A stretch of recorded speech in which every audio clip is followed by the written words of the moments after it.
કેમ છો વિદ્યાર્થી મિત્રો? મજામાં? ધોરણ 4 વિષય ગણિત ગમ્મતની અંદર આપણે અભ્યાસ કરી રહ્યા છીએ વિદ્યાર્થી મિત્રો પ્રકરણ 12 કેટલું ભારે કેટલું હલકું માં આપણે શું ભણ્યા અત્યાર સુધી? આપણે વજન માપવાના એકમો, સૂત્રો, બરાબર, વજન કરવા માટે કઈ કઈ વસ્તુઓનો વપરાય, વજન કાંટા કયા કયા છે, અલગ અલગ 6 પ્રકારના, તે સિવાય સરવાળા બાદબાકી, કોયડા ઉકેલ વગેરે વિશેની સમજ મેળવી ચૂક્યા છીએ. હવે આજે આપણે આજના વિડીયોની અંદર જોઈશું કે નીચે કોષ્ટકમાં વજનિયા અને માપવાનું વજન આપ્યું છે. કયા વજનિયાનો ઉપયોગ કરશો, કેટલી વાર, ખાનામાં લખો. બરાબર વિદ્યાર્થી મિત્રો? તો અહીં આપણને માપવાનું વજન આપેલું છે કે આટલું કુલ વજન, અને એ વજન કરવા માટેના અલગ અલગ વજનિયા આપ્યા છે કે 1 કિગ્રા, 500 ગ્રામ, 200 ગ્રામ, 100 ગ્રામ અને 50 ગ્રામ. તો આપણને પહેલું ઉદાહરણ આપેલું છે કે 1 કિલોગ્રામ 500 ગ્રામ માં આપણે એક બાટ જે છે, બાટ આપણે જેને કાટલા કહી શકીએ છીએ, તે 1 કિલોગ્રામનો 1 લઈશું અને 500 ગ્રામનો 1, એટલે કે 1 કિલો અને 500 ગ્રામ થઈ શકે. બાકીનાનો આપણે ઉપયોગ કરવાનો નથી, માટે ત્યાં આપણે ડેશ કરેલું છે. એ જ પ્રમાણે આગળ જોઈશું કે 2 કિલોગ્રામ. હવે આ 2 કિલોગ્રામ કરવા માટે આપણે શું કરી શકીએ? તો 2 કિલોગ્રામ કરવા આપણે 1 કિલોગ્રામના 2 લઈ શકીએ, 500 ગ્રામના 4 લઈ શકીએ. એ સિવાય 200 ગ્રામના 5 લઈ શકીએ અને 100 ગ્રામના 10 પણ લઈ શકીએ. આમ અલગ અલગ લઈ શકીએ છીએ.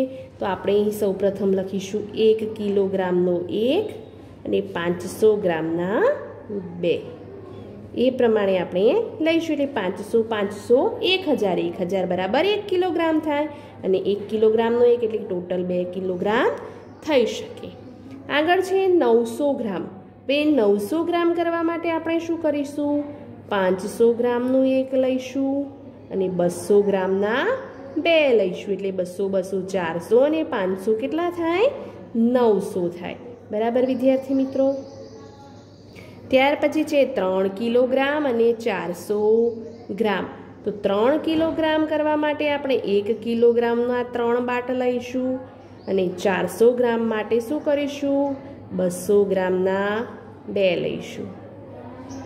ત્યાર પછી છે 4 કિલોગ્રામ 150 ગ્રામ. હવે અહીં આપણે 4 કિલોગ્રામ કરવાનું છે, તો 1 કિલોગ્રામના 4 એટલે 4 કિલોગ્રામ થયા. પછી 150 કરવાનું છે, એટલે 100 ગ્રામનો 1 અને 50 ગ્રામનો 1. પછી આગળ આપ્યું છે 5 કિલોગ્રામ 700 ગ્રામ. બરાબર વિદ્યાર્થી મિત્રો?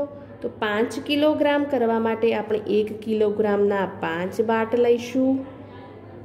પછી આપણે 700 ગ્રામ કરવાનું છે, એટલે 500નો 1 બાટ લઈશું અને 200 ગ્રામનો 1, એટલે કે 500 અને 200 700, અને 5 કિલોગ્રામના 1 એટલે 1 કિગ્રાના 1 એટલે 5 કિલોગ્રામના કરવા માટે 5 બાટ લઈશું.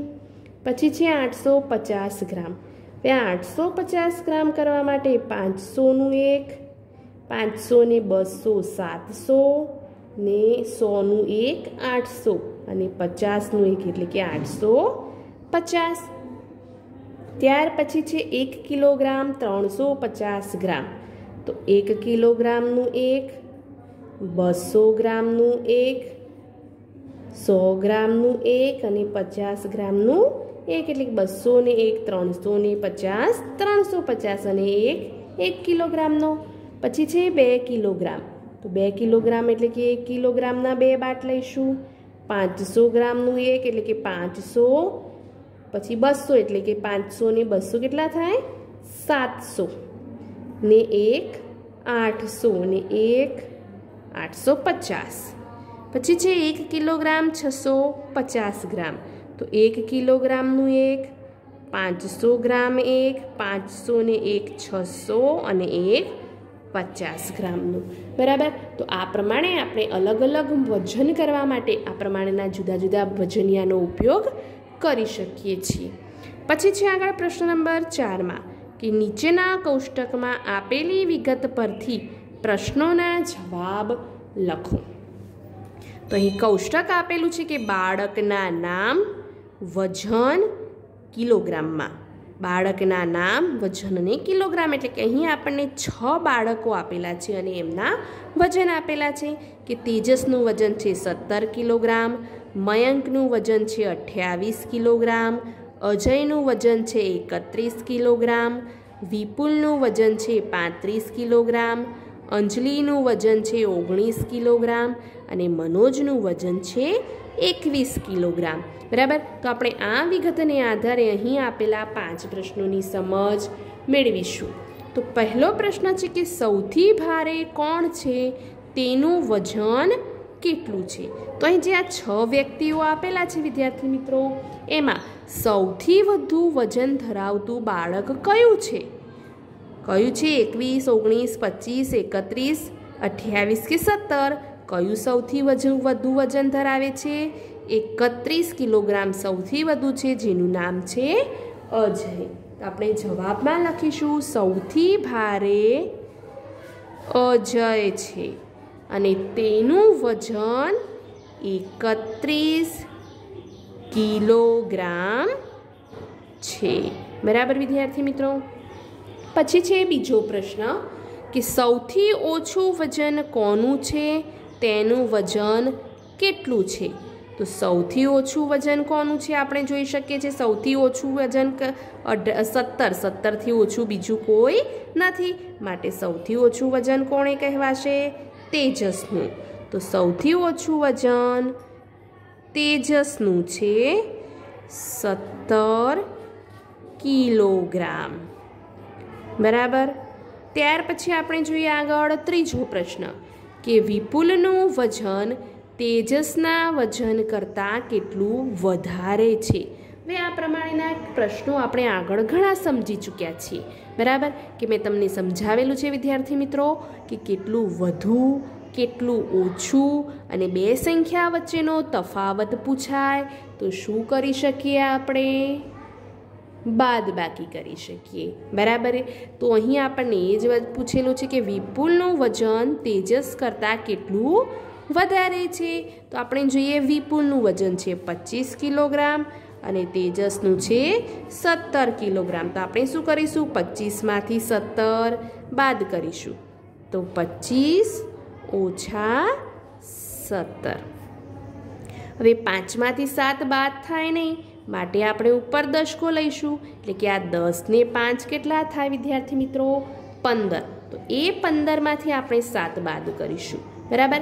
અને એ જે દશકો લીધો હોય આપણે દશકના સ્થાનમાં રહેલા 2 ઉપરથી લીધો, તો 2માંથી 1 બાદ કરતાં ઉપર 1 રહેશે. એટલે કે 15માંથી 7 જાય તો કેટલા બાકી રહે? 8. બરાબર. અને 1માંથી 1 જાય તો 0. તો અહીં જવાબ શું મળ્યું? વિપુલનું વજન તેજસ કરતાં 8 કિલોગ્રામ વધુ છે. ત્યાર પછી ચોથો પ્રશ્ન છે કે અંજલિનું વજન મયંક કરતાં કેટલું ઓછું છે? તો ફરી આપણને અહીં પ્રશ્ન આપેલો છે કે કેટલું ઓછું છે. તો ઓછું માટે શું કરીશું? બાદબાકી કરીશું. બરાબર. તો અહીં અંજલિનું વજન અને મયંકનું વજન, તો મયંકનું વજન છે 28 કિલોગ્રામ અને અંજલિનું વજન છે 19 કિલોગ્રામ.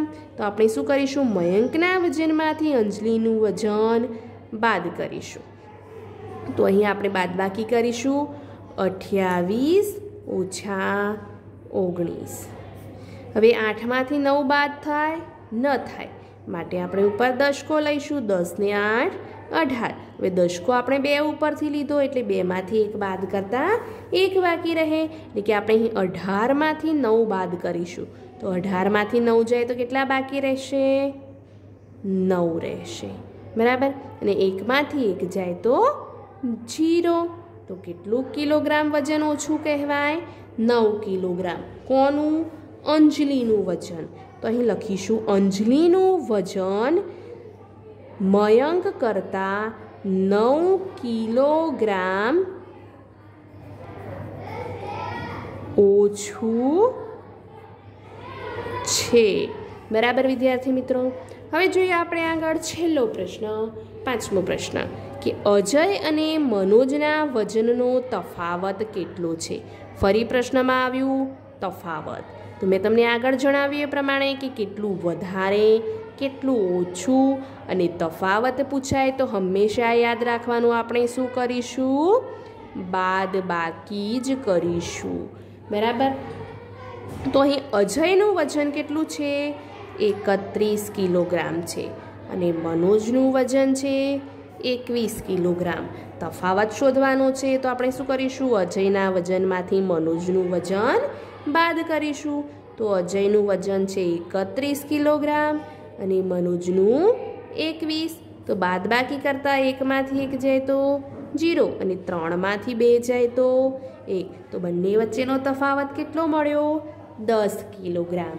બરાબર. તો અહીં જવાબમાં લખીશું અજય અને મનોજના વજનનો તફાવત 10 કિલોગ્રામ છે. બરાબર વિદ્યાર્થી મિત્રો. તો અહીં આપણે આ 2 પ્રશ્નોની સમજ મેળવી. આગળનો એક પ્રશ્ન જોઈએ તો નીચે આપેલા વજનના ટુકડા પરથી માંગ્યા મુજબનું વજન કરો. ઉદાહરણ મુજબ પલ્લામાં લાકડીઓ અને વજનના ટુકડા દોરો. તો અહીં આપણને 5 કિગ્રા, 6 કિગ્રા અને 2 કિગ્રાના પથ્થરના ટુકડા આપેલા છે વિદ્યાર્થી મિત્રો. વજનિયા જેને આપણે કહી શકીએ છીએ. તમે ઘણીવાર જોયું હશે કે તમારા ઘરે સોસાયટીની અંદર શાકવાળા, ફળવાળા વેચવા આવતા હશે. બરાબર. તે એમની જોડે અમુક પ્રકારના વજનિયા એટલે બાટ કે કાટલા નથી હોતા, એની જગ્યાએ એ પથ્થરનો ઉપયોગ કરતા હોય છે. બરાબર. એ પથ્થરનું વજન 100 ગ્રામ કે 200 ગ્રામના બાટના જેટલું જ હોય છે વિદ્યાર્થી મિત્રો. તો આપણે એના આધારે અહીં આપણે વજન કરવાનું છે. અહીં ઉદાહરણ આપ્યું છે કે 1 કિગ્રા લાકડી આપણે તોલવી છે. બરાબર. દુકાનમાં ગયા, આપણી પાઠ્યપુસ્તકની અંદર આ પ્રસંગ આપેલો છે કે એક વ્યક્તિ હોય છે, એની જોડે આ પ્રમાણેનો એક મોટો પથ્થર હોય છે અને એના આધારે એ ગ્રાહકોને જુદા જુદા પ્રકારની વસ્તુઓ અલગ અલગ વજનની તોલીને આપતો હોય છે. બરાબર. અને અચાનક એક દિવસ એ પથ્થર પડી જાય છે અને એના અલગ અલગ 3 ટુકડા થઈ જાય છે અને એ 3 ટુકડાઓનું વજન કેવું હોય છે? જુદું જુદું હોય છે. અને એ અલગ અલગ ટુકડાને આધારે તે પોતાના ગ્રાહક જે છે તેને વસ્તુ તોલીને આપતો હોય છે. તો અહીં જો આપણે 1 કિગ્રા લાકડી ખરીદવી હોય તો આપણે શું કરીશું?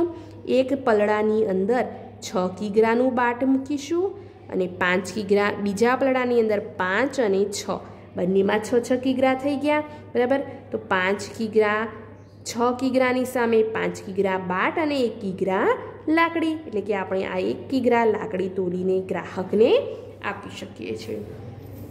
એ જ પ્રમાણે અહીં છે 4 કિગ્રા લાકડી કરવાની છે. હવે આપણે શું કરવાનું છે? 4 કિગ્રા લાકડી.